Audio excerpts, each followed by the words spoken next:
नमस्कार दोस्तों, स्वागत है आपका स्टेनो गुरुजी यूट्यूब चैनल। दोस्तों आज की वीडियो हम लोग प्रैक्टिस करने वाले हैं एसएससी स्टेनोग्राफर के लिए। यहाँ पे डिक्टेशन का अभ्यास करेंगे। दोस्तों जैसा कि आपको पता है कि SSC stenographer grade C and D 2020 का जो आपका रिटन एग्जाम हुआ था उसका रिजल्ट डिक्लेयर कर दिया गया और सबका कट-ऑफ भी कैटेगरी वाइज यहाँ पे डिक्लेयर कर दिया गया। अगर आपका उसमें हुआ है तो आप लोग बिल्कुल तैयार हो जाइए, क्योंकि अभी आपके पास कम से कम 2 से 3 महीने का समय मिल जाएगा। जब तक इलेक्शन है तब तक कोई स्किल टेस्ट नहीं होने वाला है, तो इस बीच आप अपनी प्रैक्टिस को और अच्छे से बना लीजिए और रेगुलर डिक्टेशन को प्रैक्टिस करते रहिए। और डेली कम से कम 1 मैटर तो जरूर ट्रांसक्राइब करिए, अगर 2 हो जाए तो और बेस्ट है, और जितना हो सके उतना प्रैक्टिस करते रहिए। इसके अलावा दोस्तों अगर आप डेली डिक्टेशन चाहते हैं तो आप चाहे तो चैनल का मेंबरशिप ले सकते हैं, पेड ग्रुप को ज्वाइन कर सकते हैं। अधिक जानकारी के लिए आप हमें मेल कर सकते हैं। हमारी मेल आईडी है studyforstenographer@gmail.com। दोस्तों जैसा कि पता है कि ग्रेड डी और ग्रेड सी में दोनों में अलग अलग डिक्टेशन बोला जाएगा। ग्रेड डी में 80 शब्द प्रति मिनट और ग्रेड सी में 100 शब्द प्रति मिनट की स्पीड से बोला जाएगा। तो तैयारी आपको जो है 100 की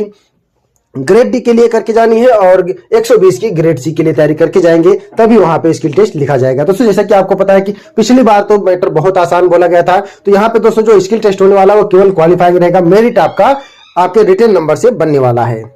तो दोस्तों आज के वीडियो में हम लोग जो प्रैक्टिस करेंगे वो 90 शब्द प्रति मिनट की स्पीड से रहेगा।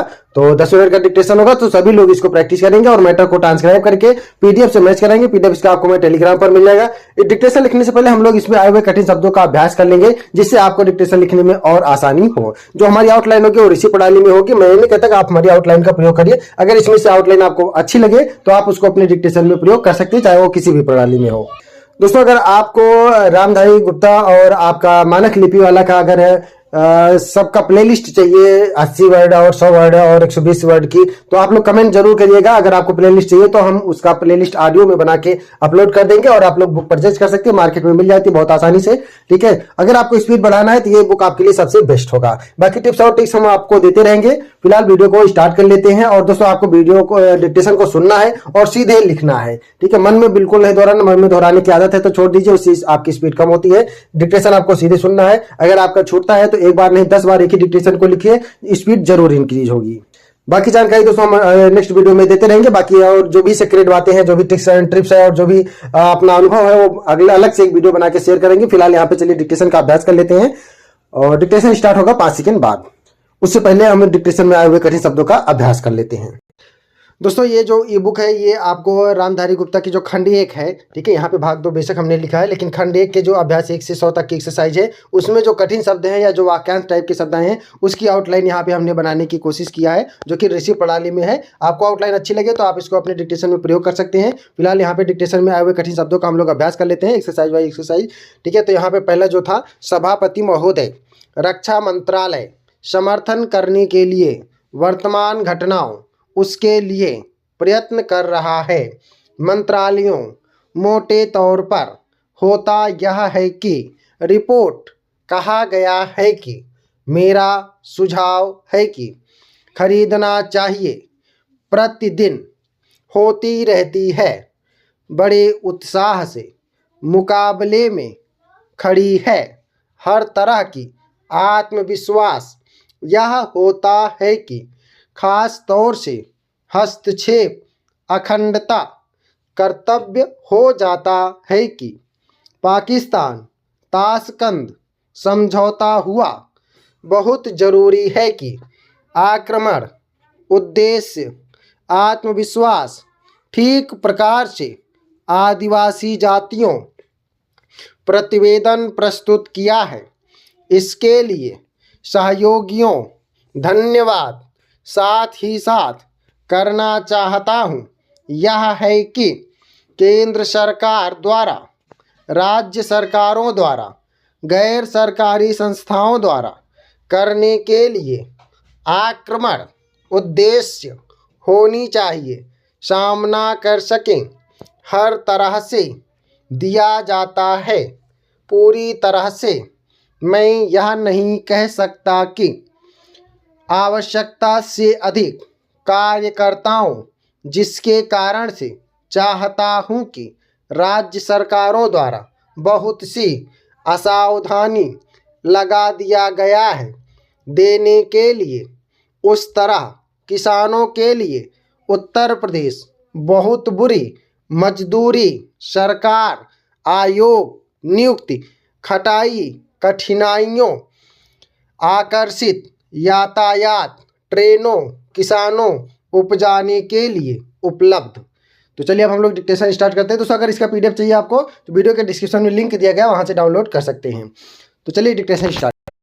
Ready, 5 second, start. सभापति महोदय, मैं रक्षा मंत्रालय की मांगों का समर्थन करने के लिए खड़ा हुआ हूं। वर्तमान घटनाओं से पता चलता है कि संसार का हर देश अपनी सुरक्षा के बारे में चिंतित है और उसके लिए हर प्रयत्न कर रहा है। इस दृष्टि से अन्य देशों की तरह हमारे देश में भी रक्षा मंत्रालय का महत्व है। मुझे इस बात की खुशी है कि जहां अन्य मंत्रालयों की उनके पिछले साल के कामों के बारे में काफी आलोचना हुई है, वहां इस मंत्रालय की कम आलोचना हुई है। इससे पता चलता है कि इस मंत्रालय ने पिछले साल अच्छा काम किया है। मोटे तौर पर किसी भी देश की सुरक्षा नीति का लक्ष्य यह होता है कि दूसरे देशों, खास तौर से पड़ोसी देशों के साथ मित्रता के संबंध स्थापित हों और हम एक दूसरे के मामलों में हस्तक्षेप न करें। लेकिन उसके साथ यह भी जरूरी होता है कि हम अपने देश की सीमाओं और अखंडता की रक्षा करें। इसलिए हमारे देश का यह कर्तव्य हो जाता है कि हम अपनी पड़ोसियों के कार्यों पर पूरी नजर रखें, क्योंकि आज तक हमारे देश पर जो संकट आए वे हमारे पड़ोसियों से आए हैं। 1965 में पाकिस्तान के साथ जो लड़ाई हुई और उसके बाद ताशकंद में जो समझौता हुआ वह सिर्फ कागज पर ही रहा। पाकिस्तान ने उस पर कोई अमल नहीं किया। इस दृष्टि से बहुत जरूरी है कि हम अपनी देश की सुरक्षा की हर तरह से व्यवस्था करें। हमारा उद्देश्य दूसरों पर आक्रमण करना नहीं है, लेकिन यदि हम पर कोई आक्रमण करे तो हम में इतनी शक्ति अवश्य होनी चाहिए कि हम उसका डटकर सामना कर सकें। आप जानते हैं कि पिछले दिनों पाकिस्तान को अमेरिका और चीन से काफी मदद मिली है। रक्षा मंत्रालय की रिपोर्ट में भी कहा गया है कि पिछले साल अमेरिका ने पाकिस्तान को 1500 करोड़ रुपए की फौजी सहायता दी है। आज जहां हम फौजी सामान के लिए अपनी कारखानों की मदद से अपनी शक्ति बढ़ाने का प्रयत्न कर रहे हैं, वहां पाकिस्तान संसार के देशों से फौजी सामान खरीद रहा है। अपनी नीति के कारण वह सब देशों से लाभ उठा रहा है। मेरा सुझाव है कि हमको भी अपनी शक्ति बढ़ाने के लिए संसार के अन्य देशों से अधिक फौजी सामान खरीदना चाहिए। आज तिब्बत की सीमा पर चीन की 1.5 लाख फौज खड़ी है। सभापति महोदय, प्रतिदिन छोटी मोटी झड़पें होती रहती हैं। हमारी फौजें बड़े उत्साह से उनके मुकाबले में खड़ी हैं। उनके हौसले बहुत ऊंचे हैं, लेकिन हमारी सरकार का भी यह कर्तव्य है कि उनके हौसले को कभी गिरने ना दें। उन्हें हर तरह की सुविधा प्रदान की जाए जिससे उनका आत्मविश्वास बढ़े। मैं मंत्री महोदय से अनुरोध करूंगा कि सरकार अपनी नीतियों के प्रचार का काम ठीक प्रकार से अपनी फौजों से करें। उनको अच्छे से अच्छे हथियार दे। अनुसूचित जातियों और आदिवासी जातियों के आयुक्त ने जो अपना प्रतिवेदन प्रस्तुत किया है, उस प्रतिवेदन को देखने से यह प्रतीत होता है कि इसको तैयार करने में उन्होंने बहुत परिश्रम से कार्य किया है। इसके लिए मैं उनको और उनके सहयोगियों को धन्यवाद देता हूं, परंतु साथ ही साथ इस प्रतिवेदन के संबंध में कुछ आवश्यक निवेदन भी करना चाहता हूं।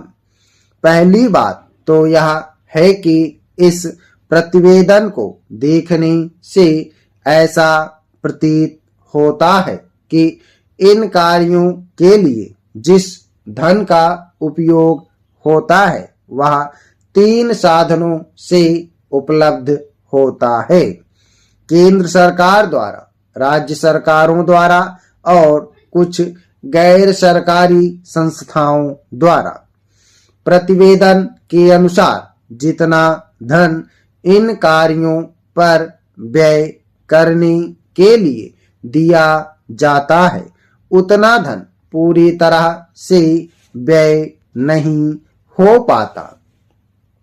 मैं यह नहीं कह सकता कि आवश्यकता से अधिक धन दिया जाता है या कार्यकर्ताओं को वह धन प्राप्त ही नहीं होता, जिसके कारण से वह बिना खर्च हुए बच जाता है। मैं तो यह चाहता हूं कि जितना धन दिया जाता है उसका पूरा उपयोग हो और आयुक्त को यह ना कहना पड़े कि इस कार्य के लिए जितने धन की आवश्यकता थी उतना धन नहीं मिल पाया और विवश होकर हमको उस कार्य को बीच में ही रोकना पड़ा। जहां तक राज्य सरकारों का संबंध है, बहुत सी राज्य सरकारें अभी तक इस कार्य में असावधानी से काम ले रही हैं और इस कार्य को उपेक्षा की दृष्टि से देखती हैं। आयुक्त ने इस बात की शिकायत की है कि बहुत सी राज्य सरकारों ने अनेक पत्र भेजने के बाद भी अभी तक अपनी रिपोर्ट नहीं भेजी है। मैं चाहता हूं कि सरकार इस तरफ निष्ठापूर्वक ध्यान दे। राज्य सरकारों पर दबाव डाला जाए कि वे इस दायित्व के प्रति सचेत हों और आयुक्त को उनके कार्य में पूरा सहयोग प्रदान करें। सभापति महोदय, किसानों की उपज की आप न अधिक कीमत दे सकती हैं, न अधिक उपजाने के लिए जो साधन देश में उपलब्ध हैं उनकी तरफ आपका ध्यान जा रहा है। जो कुछ आप कर रहे हैं उससे कोई अच्छा भविष्य नजर नहीं आ रहा है। मैं यही कहना चाहता हूं कि आप देखें कि आपके कार्यक्रम में कहाँ त्रुटि है, कहाँ कमी है आपने कर लगा रखे हैं। आपने जो कर लगाए हैं वे तो लगाए ही हैं। हमारे प्रदेश में तो जमीन पर 25% ज्यादा कर भी लगा दिया गया है।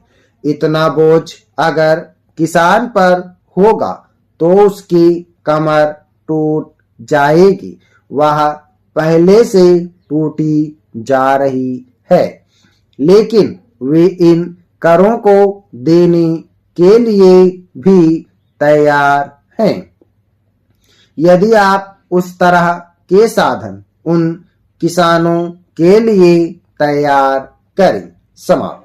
ओके दोस्तों, आप लोग इसको प्रैक्टिस करिएगा। सभी लोग मैटर को प्रैक्टिस करेंगे। जिनका एसएससी का स्किल टेस्ट है वो लोग जरूर इसको ट्रांसक्राइब करेंगे। 90 शब्द प्रति मिनट की स्पीड से है। देखिए भैया, अगर आपको ग्रेड डी का देना है तो तैयारी आपको 100 की करके जानी है। ग्रेड सी का देना है तो तैयारी 120 की करके जानी है, तभी वहां पे आसानी से मैटर लिखा पाएगा। 90 शब्द प्रति मिनट की स्पीड से है। सभी लोग मैटर को प्रैक्टिस करेंगे। उम्मीद है कि दोस्तों वीडियो आपको पसंद आया होगा, तो वीडियो को लाइक कर देना, और अगर अभी तक आपने हमारे चैनल को सब्सक्राइब नहीं किया तो प्लीज़ सब्सक्राइब करके नोटिफिकेशन बेल ऑन करना। और दोस्तों, अगर आप डेली डिस्कशन चाहते हैं तो आप चाहें तो चैनल का मेंबरशिप ले सकते हैं या हमारे पेड ग्रुप को ज्वाइन कर सकते हैं। अधिक जानकारी के लिए आप हमें मेल कर सकते हैं। हमारी मेल आईडी है studyforstenographer@gmail.com। अपना बहुमूल्य सुझाव हमें कमेंट बॉक्स में जरूर देना। वीडियो को पूरा देखने के लिए बहुत बहुत धन्यवाद। Thanks for watching. जय हिंद, जय भारत।